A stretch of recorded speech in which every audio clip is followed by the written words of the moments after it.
Welcome to Screencast on Learning Disabilities. This is the timeline and history portion.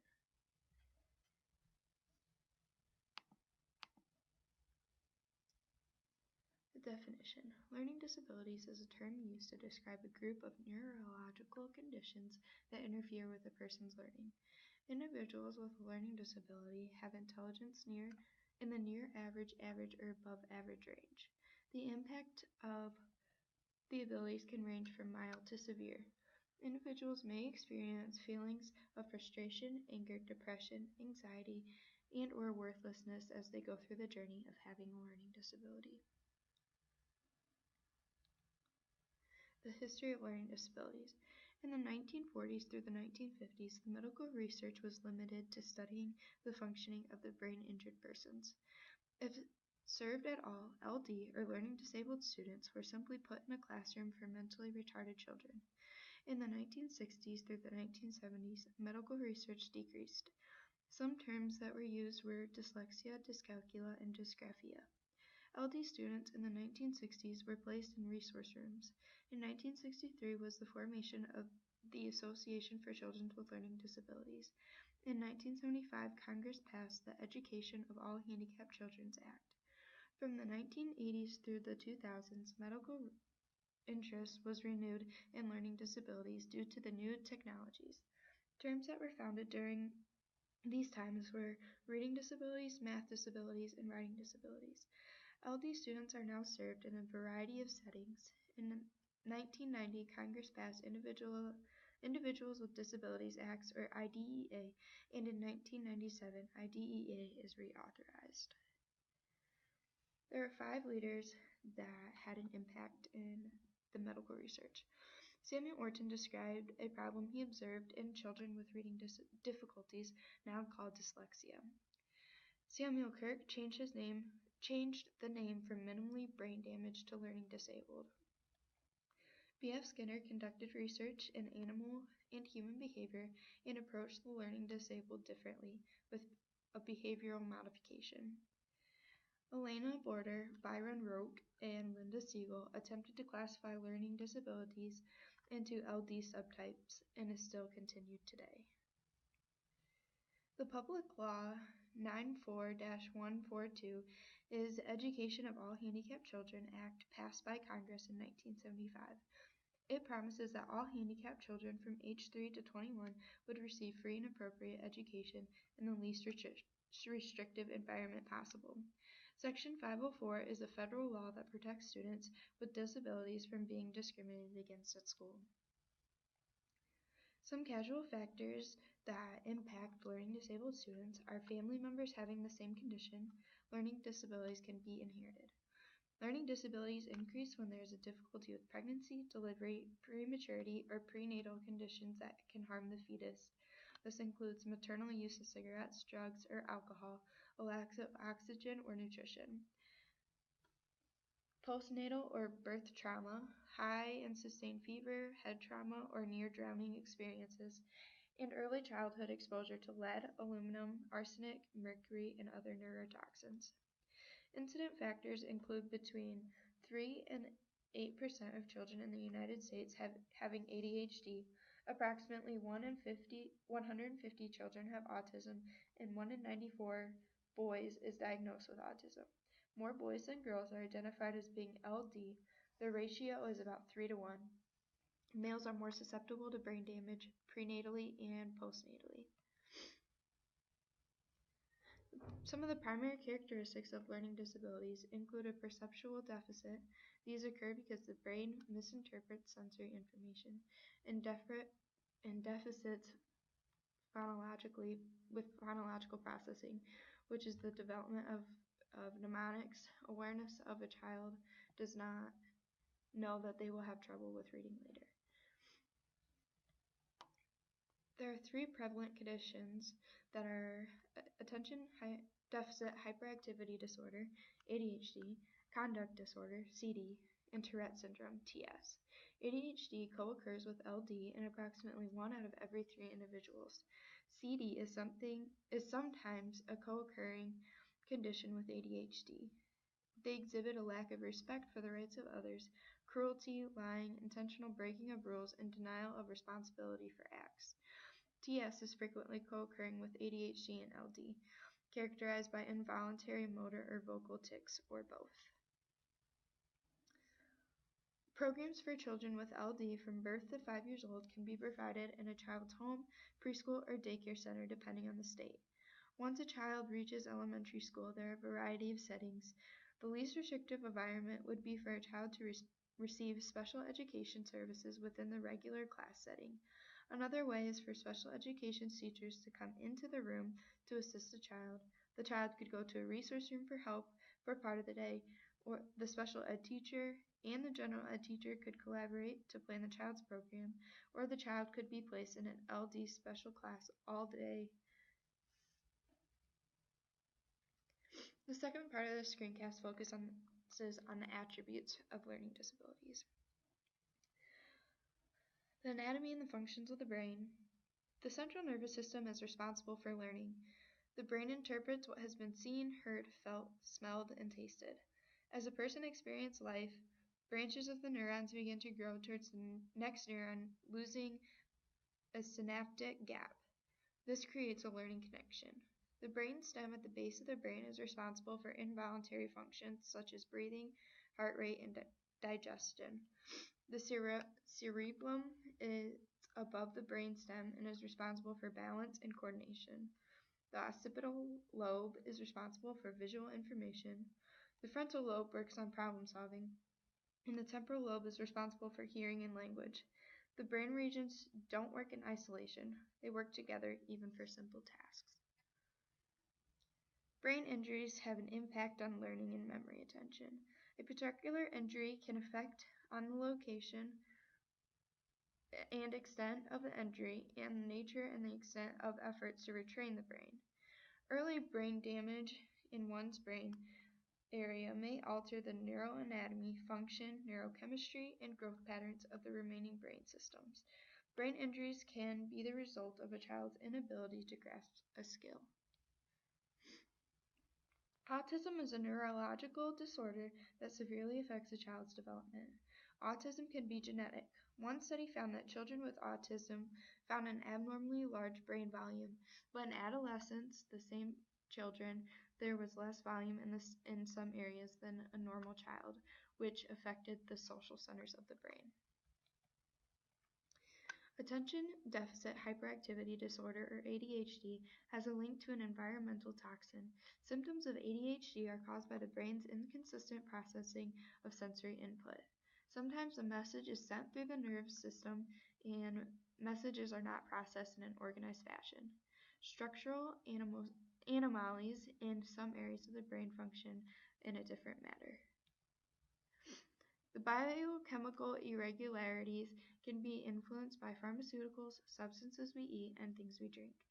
Some people believe that by having children with ADHD to take Ritalin or other pharmaceuticals can cause a different biochemical reaction in the brain. In the latest research on memory, researchers have found that memory molecule, which influences memory and how they are stored. Memories are controlled by chemical signals in the brain that are triggered by learning. Background noises make it difficult for some children with a learning disability to retain any information.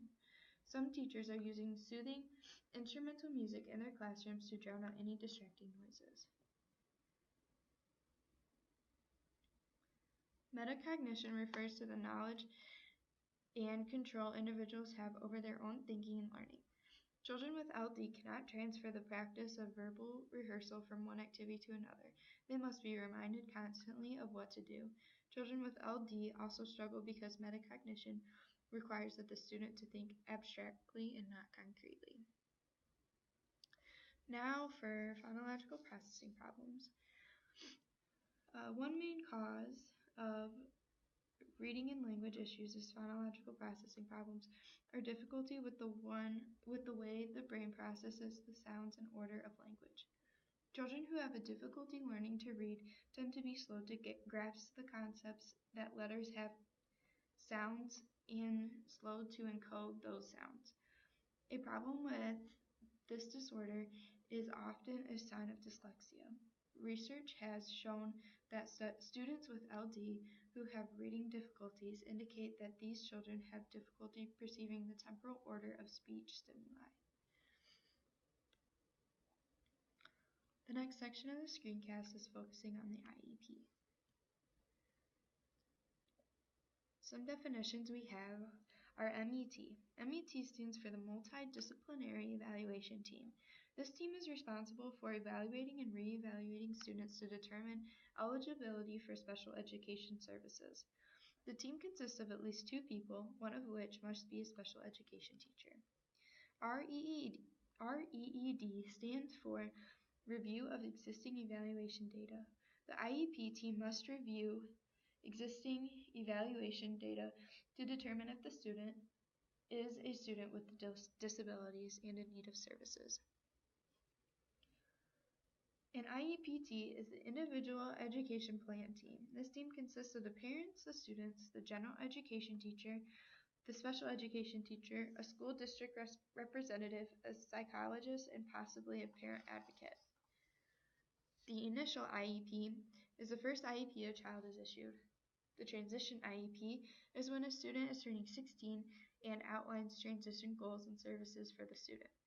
An annual review is where the IEP team meets once a year before the IEP is due to discuss, review, and revise the IEP and determine whether the student is academically okay with receiving services. Reevaluation of the IEP occurs every 3 years to determine if the student is still eligible for the services.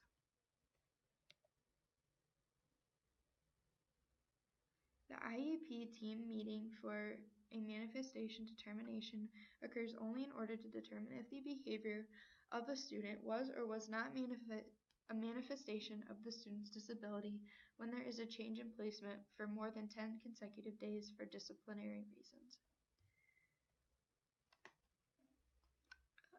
If the parent cannot reach a decision through mediation, or if they prefer not to mediate, they can request a due process hearing. Here, the parents and the school district present written evidence about the disputed issue and have witnesses to testify before the hearing officer.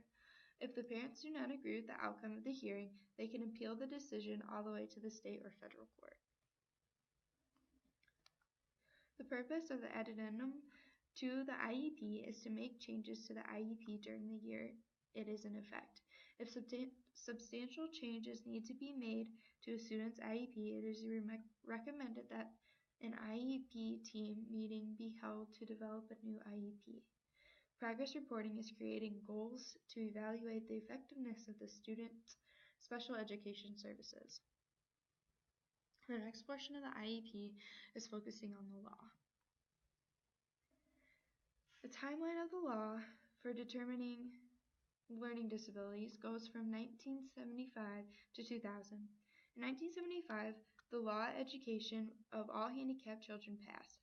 This law entitled all children to a free and appropriate education in the least restrictive environment, including those with disabilities. In 1990 and 2000, Individuals with Disabilities Act, or the IDEA, passed. This law was designed to provide government services for those with disabilities in schools.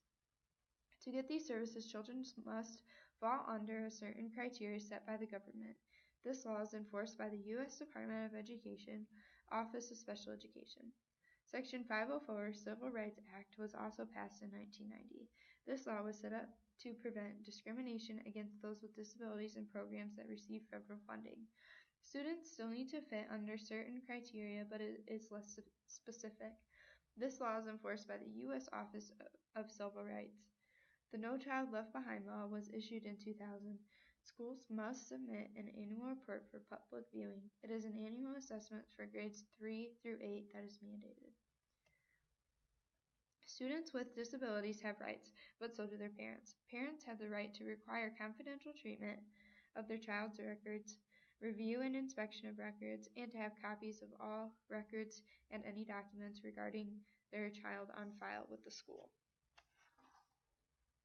The IDEA's purpose is to ensure appropriate services for disabled school-age children. They must meet the criteria of having specific learning disability, mental retardation, speech impaired, seriously emotionally disturbed, otherwise health impaired, multiply handicapped, orthopedically impaired, deaf, hearing impaired, visually impaired, traumatic brain injury, autism, deaf or blind, deaf or blind. The IDEA receives additional funds for eligible students. It requires written notice to a parent and informed parent consent and full comprehensive evaluation by the MET. Reevaluation is not required for a change of placement. The Section 504 plan's purpose is to protect the rights of individuals with handicaps in programs that receive federal financing. All school-age children qualified as handicapped who have or have had a physical or mental impairment that limits life's activities. 504 does not provide additional funding. 504 requires a notice to the parent, but there is no formal evaluation. The decisions that are made by a group of knowledgeable professionals, reevaluation is required for a significant change in placement. Parents can become advocates for their children. The Learning Disabilities Association has information for parents about the types of educational legislation. Another organization, Reading Rockets, produced a series of videos that parents can watch online that spell out the advocacy process and how to be successful. Students also have rights.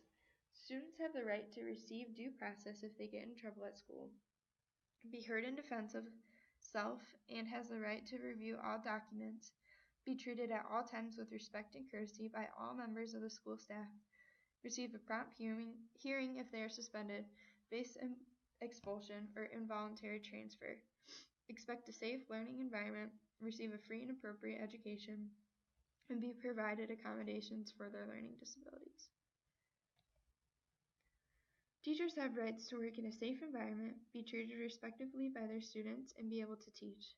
Teachers have an obligation to notify their parents before beginning the evaluation process to set up an IEP to follow the guidelines set forth in the IEP. And teachers should realize that the parents have the right by the law to access and have copies of anything and everything the teachers have to add to the student's file. If a student is having difficulties following school or class rules, the school psychologist should evaluate the child's behavioral needs. A meeting should then be scheduled with the parent to write a behavior intervention plan or a BIP. Once a BIP is signed by the parent, the contract is in place and the procedures must be followed. A school can suspend a student for a cumulative period of 10 days a year before the student can be suspended for the 11th day. The IEP team must write a BIP and behavioral goals to review the existing BIP to see if it is still appropriate. When a student has repeated problems at school, sometimes they may benefit from a change in school.